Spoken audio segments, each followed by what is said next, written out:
जय माता दी, जय श्री राधे। आज हम आपको बताएंगे दोस्तों कि विसर्जन कैसे करें, किस समय करें और कब करें, इसका करने का क्या विधान है और इसमें से हमें क्या घर पर रखना चाहिए, क्या नहीं रखना चाहिए, ये आपको आज हम बताएंगे विसर्जन के बारे में। कलश विसर्जन के समय याद रखें यह बातें, ध्यान धन धान्य की होगी प्राप्ति। विजयदशमी के दिन कलश विसर्जन से पूर्व की पूजा की जाती है। तत्पश्चात कलश का विसर्जन किया जाता है। कलश के दौरान जब कलश को नवरात्रि में कलश स्थापना के दौरान जिस प्रकार कई बातों का ध्यान रखा जाता है, ख्याल रखा जाता है, उसी तरह ठीक उसी प्रकार कलश विसर्जन के दौरान भी इन चीज़ों का ध्यान रखने योग्य है, जिनका ख्याल रखना काफ़ी आवश्यक है। कलश विसर्जन के दौरान लोगों के मन में अक्सर यह सवाल होता है कि कलश में भरे जल, नारियल, चुंदरी, चावल आदि का क्या करें। साथ ही जयंती को किस प्रकार से धारण करें। जयंती मतलब जो आप जौ बोते हो ना, उनको जयंती बोलते हैं। जयंती को किस प्रकार धारण करना चाहिए ताकि लोगों को विशेष फल की प्राप्ति हो सके। ऐसे में प्रदीप पंडित जी बताते हैं कि कलश विसर्जन के दिन भी लोगों को काफ़ी बातों का ध्यान रखना चाहिए।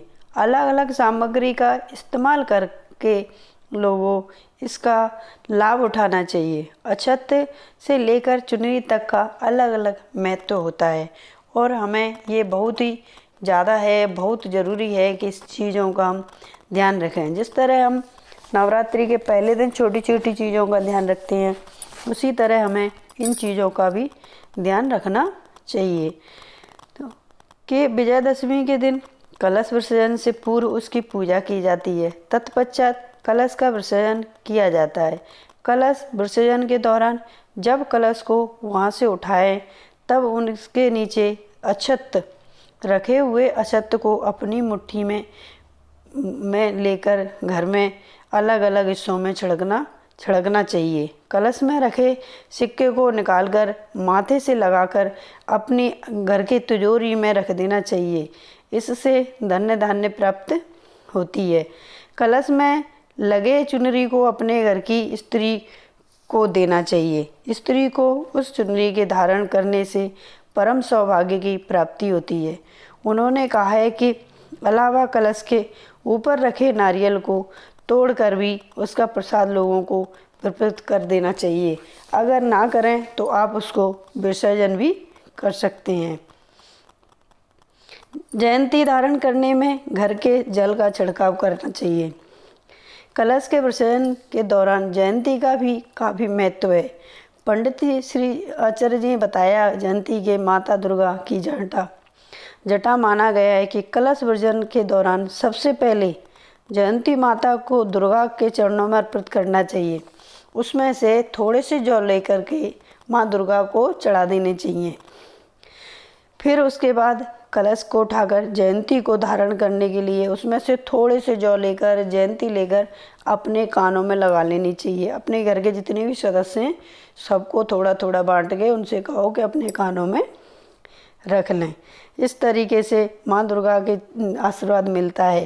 फिर उसके बाद कलश को उठाकर जयंती को धारण करना चाहिए। घर के पुरुषों को चाहिए कि वह अपने कान पर जयंती धारण करें और कलश में रखे जल को भी घर के अलग अलग हिस्सों में छिड़काव करके इससे सभी प्रकार के नकारात्मक शक्तियों का नाश होता है और घर में खुशहाली आती है। इस नवरात्रि आप दिनों बातों का ख्याल रखिए। विजयदशमी के दिन माता दुर्गा की विशेष कृपा प्राप्त कर सकते हैं। आपको यह उपाय अवश्य करना चाहिए विसर्जन करने से पहले। इसको आप एक बार कर लोगे तो आपको शुभ समृद्धि की प्राप्ति होगी।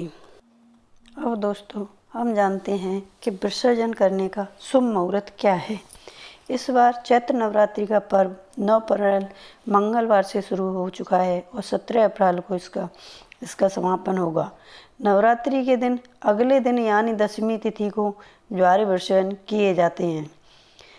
चैत्र नवरात्रि के पहले दिन मिट्टी के एक बर्तन जवारे बोए जाते हैं। नवरात्रि समाप्त होने के अगले दिन यानी 10वीं तिथि को इनका विधि विधान पूर्वक किसी नदी या तालाब में विसर्जन किया जाता है।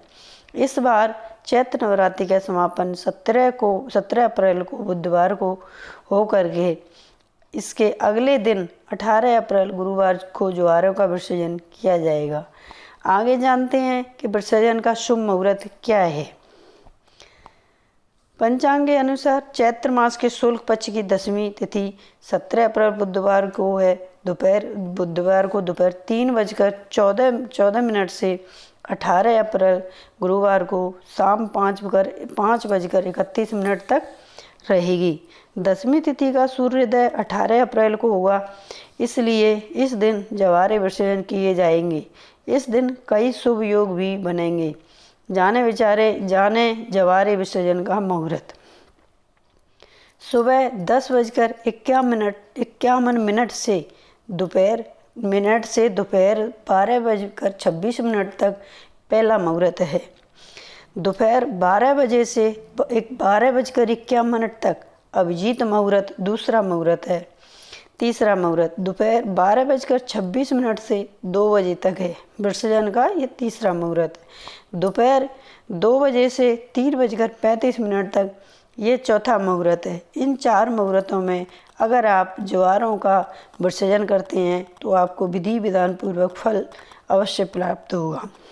18 अप्रैल को गुरुवार की सुबह स्नान आदि करके बाद में व्रत पूजा का संकल्प लें। इसके बाद ऊपर बताई गई इसी शुभ मुहूर्त में देवी माँ की पूजा करें।